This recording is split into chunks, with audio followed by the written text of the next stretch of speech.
جو وزیر اعظم نے اعلان کیا اس کو 7 روپے کچھ پیسے لیکن کراچی کے لیے ابھی تک سامنے واضح طور پہ نہیں آ سکا ہے. اطلاعات یہ ہے کہ شاید کچھ کم کی الیکٹرک کی جانب سے اعلان کیا جا رہا ہے, تو تناسب شاید 2-3 روپے کا بن رہا ہے, وہ درست بنے گا. دوسرا یہ کہ آپ تو یہ کہتے ہیں کہ آپ کی تحریک کے سلسلے میں ہوا, لیکن بہت ساری جماعتیں اور بھی کریڈٹ دے رہی ہیں, خاص طور پہ اس کے وہ کہہ رہے ہیں کہ ہم حکومت میں شامل ہوئے تو ہمارا بنیادی مطالبہ تھا کہ بجلی سستی کی جائے, اس کے مطالبے میں یہ ہوا ہے. تو کیا صرف آپ کی اپنی کاوش ہے یا پھر دوسرے بھی شامل ہے؟ نہیں, مجھے کچھ کہنے کی ضرورت نہیں ہے. اور ظاہر ہے ایم کیو ایم ٹائپ کی تنظیمیں, یہ تو آپ کو معلوم ہے ان کی اپنی پوزیشن کیا ہے. یہ کوئی مطالبہ کرنے کی صلاحیت سے ہی عاری ہو چکے ہیں, جن کو پورے شہر سے لوگوں نے 1 لاکھ ووٹ بھی نہ دیے ہوں اور دھتکار دیا ہو, ٹھکرا دیا ہو, اور ان کو اسٹیبلشمنٹ فارم 47 کی بنیاد پر لا کر اس نے اپنے نمبرز پورے کر لیے ہوں. اٹھ جاؤ تو اٹھ جاتے ہیں, بیٹھ جاؤ تو بیٹھ جاتے ہیں. تو یہ کیا مطالبہ کریں گے اور کیا مطالبہ منوائیں گے, یہ تو بتائیں نا. 1994 سے تو حکومت میں ہی شامل ہیں, یہ ہوا کیسے؟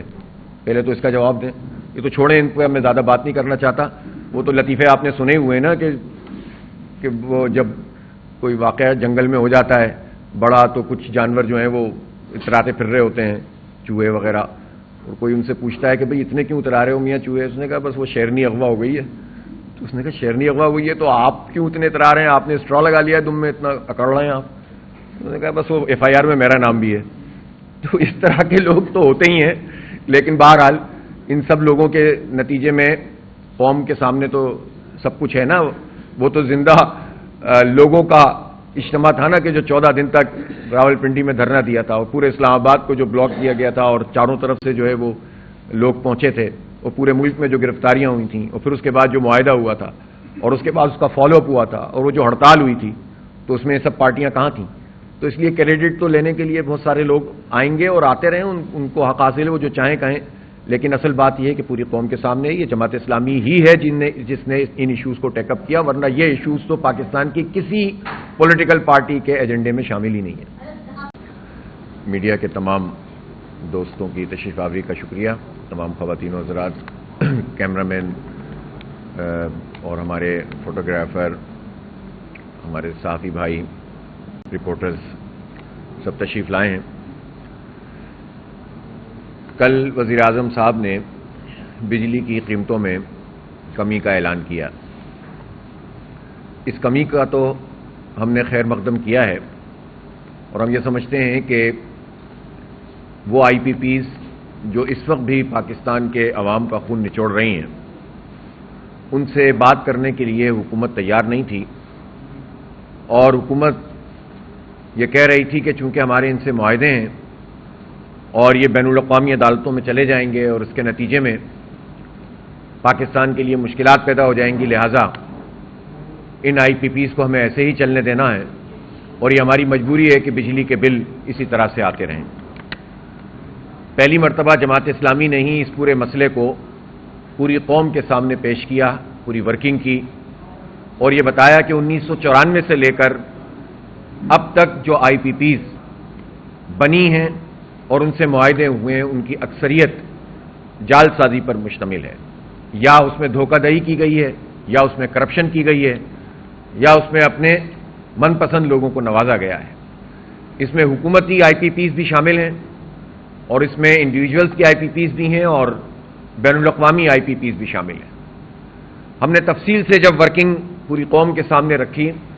تو اس کے بعد پھر ہم نے احتجاجی تحریک شروع کی. اور آپ کو یاد ہوگا کہ راولپنڈی, اسلام آباد میں ایک تاریخی دھرنا ہوا, اور دھرنے کے 1 ہفتے تک تو حکومت ماننے کے لیے ہی تیار نہیں تھی کہ IPPs سے بھی کوئی بات ہو سکتی ہے. لیکن بالآخر ہم نے انہیں مجبور کیا, اور اس کے بعد حکومت نے دھرنے سے ایک معاہدہ کیا, اور اس معاہدے کی سب سے خاص بات یہ تھی کہ ہم نے یہ بات اس میں طے کی تھی کہ جو IPPs سے نیگوشیٹ کیا جائے گا اور اس کے نتیجے میں جو قومی خزانے کو فائدہ ہوگا, اس کا اثر بجلی کے بلوں میں آنا چاہیے. اس پر وہ تیار نہیں ہو رہے تھے, لیکن ہم نے اس میں شق کو شامل کروایا. اور پھر بات وہاں ختم نہیں ہو گئی, اس کے بعد بھی ہم نے اپنے احتجاج کے سلسلے کو جاری رکھا, اور پاکستان کی تاریخ کی سب سے کامیاب ہڑتال گزشتہ سال 28 اگست کو ہوئی تھی, جس میں پوری قوم اور تاجر برادری نے متفقہ طور پر شرکت کی, اور اس طرح یہ پریشر ڈیولپ ہوتا چلا گیا. اس دوران حکومت لیت و لال سے کام لیتی رہی, لیکن ہم نے اس کا تعاقب جاری رکھا اور بالآخر ابھی پہلا مرحلہ ہم اسے سمجھتے ہیں کہ جس میں وزیر اعظم نے یہ اعلان کیا ہے۔ ہم یہ بات واضح کر دینا چاہتے ہیں کہ یہ 7 روپے 41 پیسے فی یونٹ کا جو ریلیف ہے، یہ ریلیف اس سے کہیں زیادہ ہونا چاہیے، اس لیے کہ جو مجموعی طور پر پاکستان میں بجلی کی پیداوار ہے، اس کی جو کیپیسٹی ہے وہ تو تقریباً 45,000 میگا واٹ سے زیادہ ہو گئی ہے، جبکہ ہماری کنزمپشن 26,000 سے زیادہ نہیں جاتی، زیادہ سے زیادہ آپ 30,000 کر لیجئے۔ تو اس کا مطلب یہ ہے کہ جو بقیہ بجلی کی ہماری صلاحیت ہے، اس صلاحیت کی ہم پیمنٹ کرتے ہیں جو بجلی بنتی ہی نہیں ہے ان آئی پی پیز کو، جبکہ ہمارے پاس ہائیڈل پاور موجود ہے جو سستی بجلی ہے، نیوکلیر پاور سے جب ہماری انویسٹمنٹ ہو چکی ہے تو اب سستی بجلی بنتی ہے، اسی طرح سولر میں اس کے بہت بڑے امکانات موجود ہیں، اسی طرح ونڈ انرجی ہے۔ تو یہ جو اور ہمارا اپنا کوئلہ ہے، ہم کیوں درآمدی کوئلے کے پر یہ پلانٹ چلائیں، ہم کیوں گیس پر یہ پلانٹ چلائیں، ہم کیوں RLNG پہ یہ پلانٹ چلائیں، ہم کیوں آئل پر یہ پلانٹ چلائیں کہ جس کو ہم افورڈ ہی نہیں کر سکتے۔ تو یہ جو کچھ پچھلے عرصے میں ہوتا رہا، بدقسمتی سے ہر حکومت اس میں شامل رہی۔ 1994 سے یہ سلسلہ شروع ہوا، اس وقت پیپلز پارٹی کی حکومت تھی، پھر اس کے بعد نواز شریف صاحب کی حکومت آئی، یہ سلسلہ آگے بڑھا، نئے آئی پی پیز میں شامل اترے، پھر اس کے بعد مشرف صاحب کے زمانے میں تو الیکٹرک جو KESC کی پرائیویٹائزیشن ہو گئی اور اس میں کرپشن ہوئی اور لوٹ مار ہوئی اور MQM پوری طرح اس میں شریک جرم تھی۔ کراچی کا ادارہ کھمبوں کی قیمت کے برابر ان لوگوں نے مل کر بیچ دیا اور آج تک بھگت رہا ہے شہر کراچی۔ پھر اس کے بعد آپ نے دیکھا قاف لیگ، اور قاف لیگ کے بعد پھر پیپلز پارٹی کی حکومت آئی، ہر حکومت میں MQM شامل رہتی ہے اور یہ لوٹ مار کا سلسلہ پورے ملک میں جاری رہا، اس شہر کے لوگ بھی پریشان رہے، پورے ملک کے لوگ پریشان رہے، اور اس کے بعد پھر نواز شریف صاحب اور پھر PTI،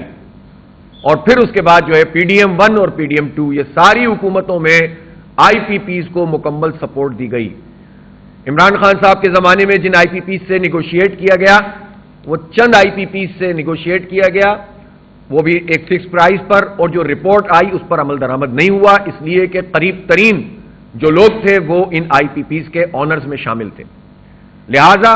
یہ ساری جتنی بھی حکومتیں رہی ہیں، ان سب حکومتوں نے خون نچوڑنے والی ان آئی پی پیز کو سپورٹ فراہم کی ہے۔ اس لیے بات صرف اتنی سی نہیں ہے کہ 7 روپے 41 پیسے کم ہو گئے یا 7 روپے 59 پیسے کم ہو گئے، بات تو یہ ہے کہ جن لوگوں نے بھی پاکستان کے ساتھ یہ کھلواڑ کیا ہے ان سب کو قوم کے سامنے لانا پڑے گا، یہ فورینسک آڈٹ ہوگا تو سب کا پتہ چل جائے گا۔ ہر حکومت اور آئی پی پیز اور نیپرا، یہ سن 97 سے بننے والا یہ ادارہ، یہ نیپرا کیا کرتا ہے؟ ہر جرم کے اندر آپ جائیں گے تو یہ نیپرا کی شرکت موجود ہوتی ہے، رپورٹیں ساری ہوتی ہیں۔ اگر آپ صرف نیپرا کی رپورٹوں پہ ہی چلے جائیں تو آپ کو رپورٹیں ساری مل جائیں گی، لیکن رپورٹیں ایک طرف، فیصلے دوسری طرف، اور فیصلے چند لوگوں کو مضبوط کرنے والے، کرپشن کے اس کاروبار کو بڑھانے والے ہوتے ہیں اور عوام اس کو بھگتتے رہتے ہیں۔ تو میں شہباز شریف صاحب سے یہ مطالبہ کرتا ہوں کہ فارنزک آڈٹ کیجئے، اور ابھی تو آپ نے 27 یا 29 آئی پی پیز کی بات کی ہے، یہ تو 100 سے زائد آئی پی پیز ہیں، تو گورنمنٹ کی اپنی آئی پی پیز سے کیوں نہیں یہ عمل تیز رفتاری سے مکمل کیا جا رہا؟ اس لیے اس عمل کو مکمل بھی کیا جائے اور براہ راست بجلی کے بلوں پہ اس کا اثر آنا چاہیے۔ بہرحال ہماری جد و جہد کے نتیجے میں اگر ایک بات قوم کے سامنے آئی ہے اور اس کے اوپر کوئی پیش رفت ہوئی ہے تو ہم اس کو ویلکم کرتے ہیں، لیکن بات کا یہ آغاز ہے، یہ اختتام نہیں ہے۔ دوسری بات